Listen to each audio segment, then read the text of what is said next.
फैबाय थानाय 15 आगस्ट थामहिनबा 78थि भारत उदांस्रि सानजों लोब्बा लाखिनानै 3 नं क'क्राझार विधानसभा बियाबनि सिङाव थानाय लाइमोनफोरा फिरफिला लानानै बाइकजों हानजा सुनाय हाबाफारि बानजायदों।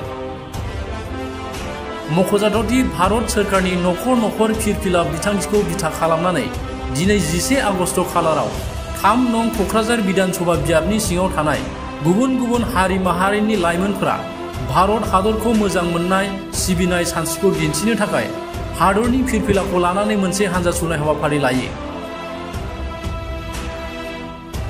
भारत हादरनि 78थि उदांस्रि सानजों लोब्बा लाखिनानै लानाय दिनैनि बे बाइकजों हानजा सुनाय हाबाफारिखौ क'क्राझार ग्रीनफिल्डनिफ्राय बेखेवनानै होयो गसाइगाव बिएड फरायसालिमानि गोरायुं डक्टर अजित बर'आ।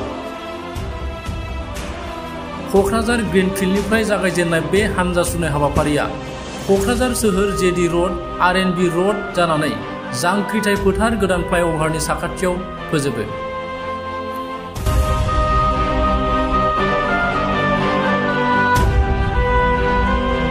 क'क्राझारनि ग्रीनफिल्डआव जोङो क'क्राझारनि माखासे नोगोरारिफ्रा बेयाव ज' जादों। बेनि गुबै थांखियानो जाहैबाय भारत सरकारनि हर घर तिरंगा बेनि स्पिरिटखौ जोङो गोख्रोंसिन खालामनाय। जोङो बयनिबो नखराव बयनिबो आखायाव भारतनि बे समायना फिरफिलाया थानांगौ। भारतनि फिरफिलाया ओरैबायदि मोनसे सानथौजों बुंफबनाय, ओरैबायदि समायना, बेयाव गोबां रोखोमनि सानथौ दङ। बेयाव गोजोनबो दङ, बेयाव गोहोबो दङ, बेयाव खौसेथिबो दङ। बेनिखायनो जोङो नोगोरारि महरै भारतनि बे फिरफिलाखौ जोङो फोथांनानै जों लाखिनांगोन। बयनिबो गोसोआव भारतनि फिरफिलानि फारसे मान थानांगोन, सिबिनाय थानांगोन। भारतनि फिरफिलायाव जोंनि भारतनि हारिमु फोथायनाय बियो बेरखाङो। जोङो बुंनांगोन जोंनि भारतआ ओरैबायदि मोनसे हादोर जेरावनाखि गोजोन खौसेथि दङ। भारतआ ओरैबायदि मोनसे हादोर जेरावनाखि बिराद समायना मिथिंगायारि थासारियाबो दङ। आरो गुबुन हादोरफ्रा जोंनि भारतनि हारिमुखौ, भारतनि जे फिल'सफि बेखौ मान होयो, फोथायो।